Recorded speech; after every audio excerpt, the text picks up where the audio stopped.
When cops go to investigate a scene, they often find something shocking. But what happened when they entered a seemingly quiet house on a routine check and stumbled upon a body? Well, that's what happened on May 5th, 2023 in Florida. On a warm evening in Florida, the local police set out to check on Lainey after concerns were raised about her well-being. The officers approached the house, unaware that this routine visit would leave an indelible mark on them. When you went up to the door? Yeah, there's a door on the opposite side. Did you see somebody?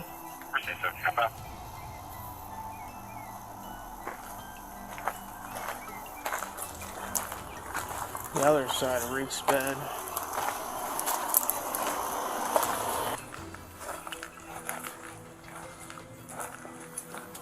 Hello? Sheriff's office. Somebody in there? Hello?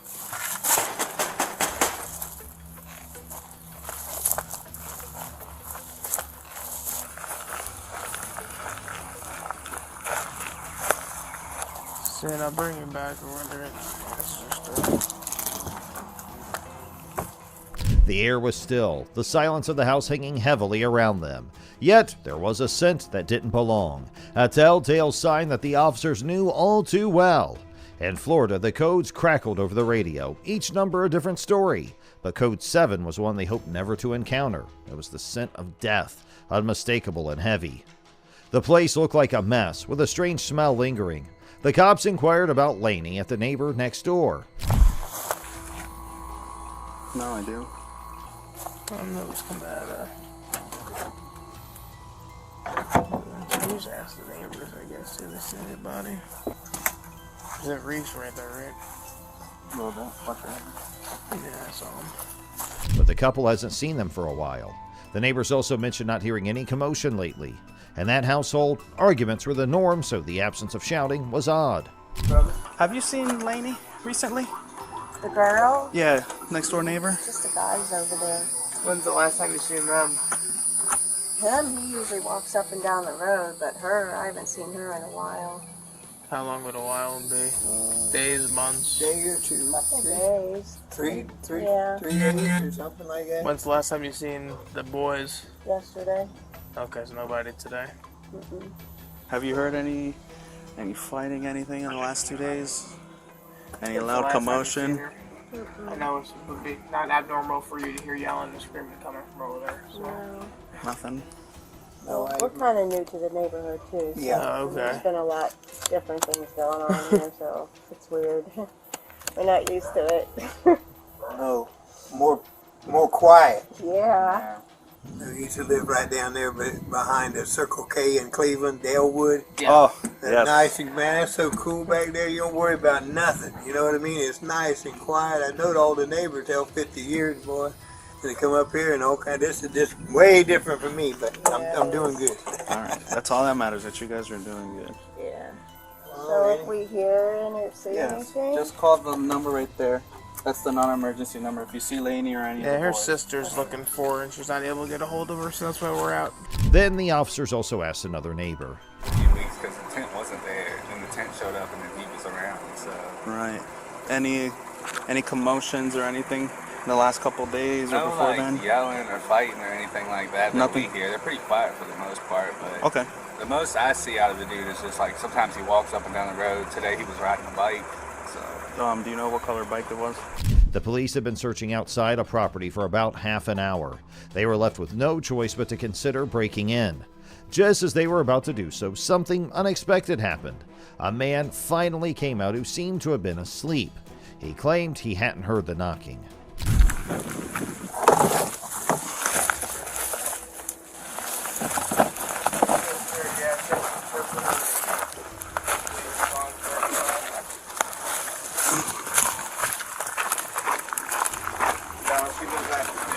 Missouri.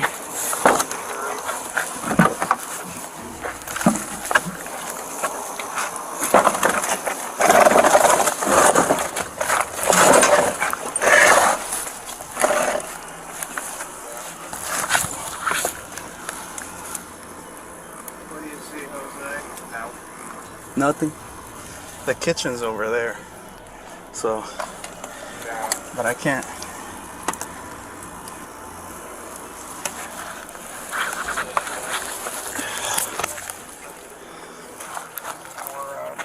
The police were relieved that he had woken up because they were about to enter the house. Then they told them that they were looking for a woman, presumably his mother. They asked him if he had seen her or knew where she was because her sister was looking for her too. She's not around right now.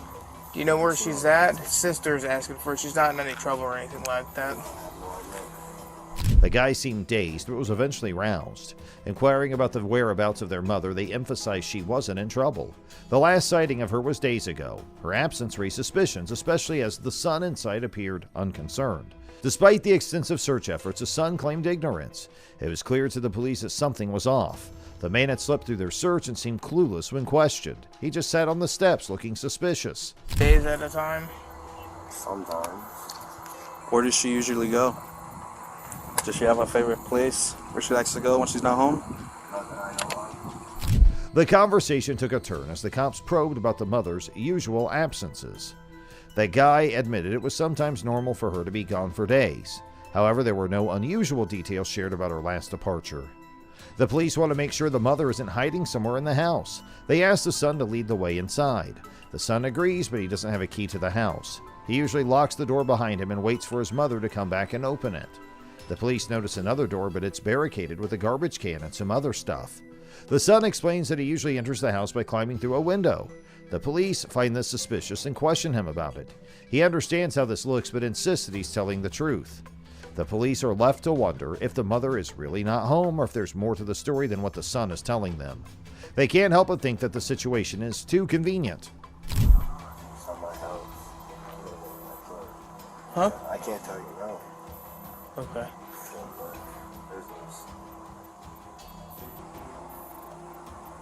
But you stay here and it's your mom's house? And we're looking for mom, so we just want to make sure mom's not stowed away in a closet or something. Dad didn't come back and retaliate for getting arrested or something like that. So, if you're not going to tell me yes or no, then we're just going to peek our head in there real quick and then we'll come back outside. You can lead the way if you so please. I don't lock the door. You could go in, but you could go in. Just lead us through. Yeah. Do you have a key? No. Why would you lock the door behind you? I just usually do that. So how do you get in? I don't know. How about this other little door that's over here? It's just barricaded up. With what? Garbage can and some stuff. So how do you get in the house when you lock the door? Because I feel like you're fucking with me. What the hell? What's the deal? I'm not trying to fuck with you, you're saying. You understand how this looks, right? Yes, sir. So how do you get in the house since you locked the door? I'm gonna probably sleep in the tent, or... Are you not supposed to be in the house? Is that why you locked the door? Yes, sir. All right, that's fine. We're not worried about that. We just want to make sure. Right now is finding mom. That's it. If you know you're not supposed to be here, that's on whatever. We can deal with that at a later point in time. I really don't care about that. But this is when things started to get weird. At interrogation, the guy suddenly becomes more talkative and starts to tell the cops everything he knows. When they first arrived to talk to him, he initially claimed he hadn't seen his mom in a few days. However, as the conversation progresses, discrepancies emerge. The officers inquire about the last time he saw his mom, and he mentions a recent encounter where she gave him cigarettes and invited him to stay inside. As the interrogation continues, the cops uncover more inconsistencies. They press him about a supposed no-contact order between him and his mom, hinting at a history of domestic disputes. Despite his initial denials, he eventually admits to past altercations, including an incident where he allegedly slapped or punched his mom. The conversation then shifts to his interactions with his dad, revealing strained family dynamics. But you said that wasn't the truth, that you weren't supposed to be staying inside. No. Yes, when we talked to you over there, I said you're not supposed to be here. That's so. No contact order, Okay. I believe.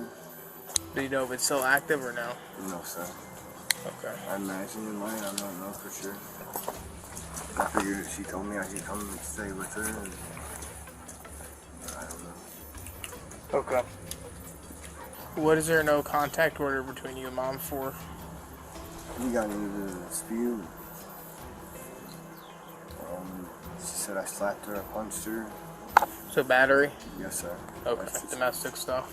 Yes, sir. When's the last time you've seen dad? This last week, I believe. Okay. How did your conversation with Dad go the last time you saw him?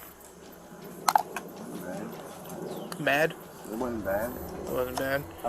He did not notice anything unusual while he was staying at the house, but he did check on his mother, and he found her in the same position she is in now. He also did not inform the police that his mother was not there when he checked on her 2 days ago, although he knew that she was dead. The son is clearly still in shock and confused, but his failure to report his mother's death has led to him being charged with failure to report death. The question of who killed Laney is still unanswered. Right now, the main suspects are the son and his father. That's it for today's video, but if you want to watch another scary and interesting case, then you must check out the video at your right.